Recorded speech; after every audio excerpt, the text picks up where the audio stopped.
आज all India समता सैनिक दल हरियाणा इकाई का 5वां राष्ट्रीय राज्य अधिवेशन का प्रोग्राम था। बौद्ध तरंग विहार उकलाना।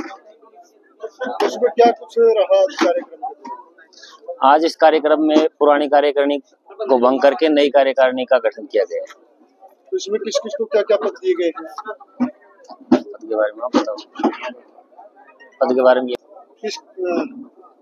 हाँ जी, इसमें प्रदेश अध्यक्ष के तौर पे दोबारा से मैं राजेश बौद्ध को चुना गया है। प्रदेश सचिव श्री राजेंद्र खोखर जी व कोषाध्यक्ष अजमेर बैंस जी को चुना गया। और इसका क्या कार्य रहने वाला है जो आपकी कार्य यही है कि सर पूरे हरियाणा के अंदर गांव-गांव में ब्लॉक स्तर पे इसका हम गठन करेंगे और हम चाहते हैं कि जो बाबा साहब ने कहा था कि हर बहुजन के घर से एक समता सैनिक दल का एक सदस्य होना जरूरी है, हम उसी पे काम करेंगे और बाबा साहब के विचारों को आगे बढ़ाएंगे। तो ये कब तक उचित मान रहे, कब तक हर घर सदस्य होगा? हमारी कोशिश रहेगी जी, हम कोशिश करते रहेंगे जब तक हर घर से एक सैनिक नहीं बन जाएगा, हम चैन से नहीं बैठेंगे।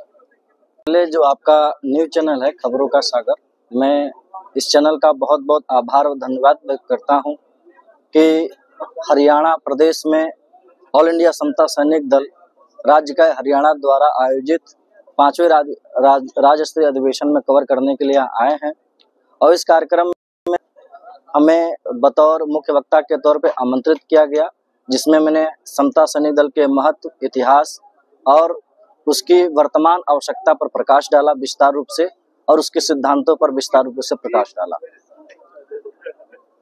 गौतम जी, जो आपने प्रकाश की बात कही, क्या कुछ आज उद्देश्य है और क्या कठिनाई आ रही है? मैं आपको यह अवगत कराना चाहता हूं कि जो समता सैनिक दल का उद्देश्य है वही उद्देश्य है जो परम पूज्य बाबा साहब अम्बेडकर का संकल्पना था। उनका मकसद ये था कि हमारे भारतीय समाज में समता, स्वतंत्रता, बंधुता का जो सिद्धांत है वो कायम हो, हमारा देश प्रगति पर आगे बढ़े, समाज मजबूत हो, समाज के कमजोर वर्गों के हितों की रक्षा हो।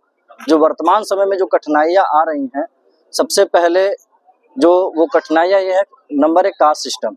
बाबा साहब अम्बेडकर 14 से लेकर के 18 तक भारतीय संविधान के अनुच्छेद है, तो उसमें कास्ट सिस्टम को नष्ट करते हुए एक समता मूलक समाज की संकल्पना करते हैं और समता सैनिक दल के संगठन में ही नाम समता जुड़ा हुआ है, जिसका मुख्यतः तात्पर्य समाज के कमजोर वर्गों के लिए जो सामाजिक, आर्थिक, राजनीतिक और कानूनी रूप से समानता की बात करता है और उनके निष्पक्ष न्याय के लिए प्रतिनिधित्व करता है।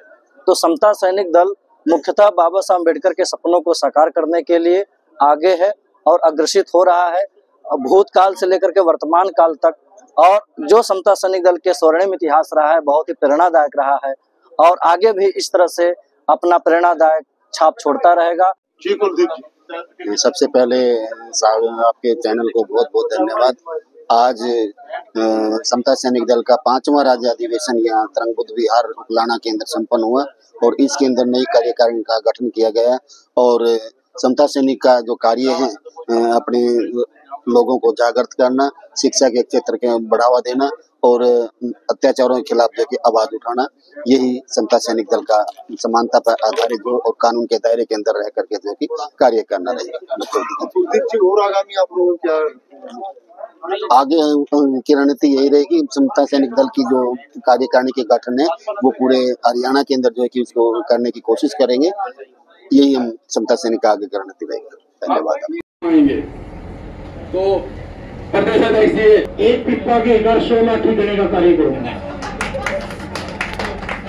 अभी भी इस कार्यक्रम को सफल करने के लिए आप लोगों ने जो सहयोग किया, उसके लिए तरंग बुद्धविहार की तरफ से जो टेंट का खर्चा आया है, जनरेटर का है, ये तरंग बुद्धविहार की ओर से होगा, क्योंकि इसके लिए मैं दोषी हूँ। हमने कहा था कि 27 तारीख तक हम शेड लगा देंगे, किसी कारणवश शेड नहीं लग पाया और शेड लगाने का कारण बताना चाहेंगे साथियों। पुरानी गाड़ी है, इसके ऊपर मैंने लोन करवाना था, किसी कारणवश से आंट लग गई, उन्होंने 2 तारीख को आपके खाते में पैसे डलेंगे। मैंने जब तक सामान लेकर के आए हैं, 5 तारीख तक की उतार करके आए हैं और हो सकता है 15 तारीख को आपके भिक्खु काशी रतन का जन्मदिन है, उस पर हो सकता हम कार्यक्रम नहीं कर पाएंगे, क्योंकि 15 साल से लगभग भिक्खु काशी रतन हरियाणा की तरफ से जो बौद्ध गया मुक्ति आंदोलन उसमें कार्य कर रहे हैं। जब हम उसमें कार्य करते थे, हरियाणा के भिक्खु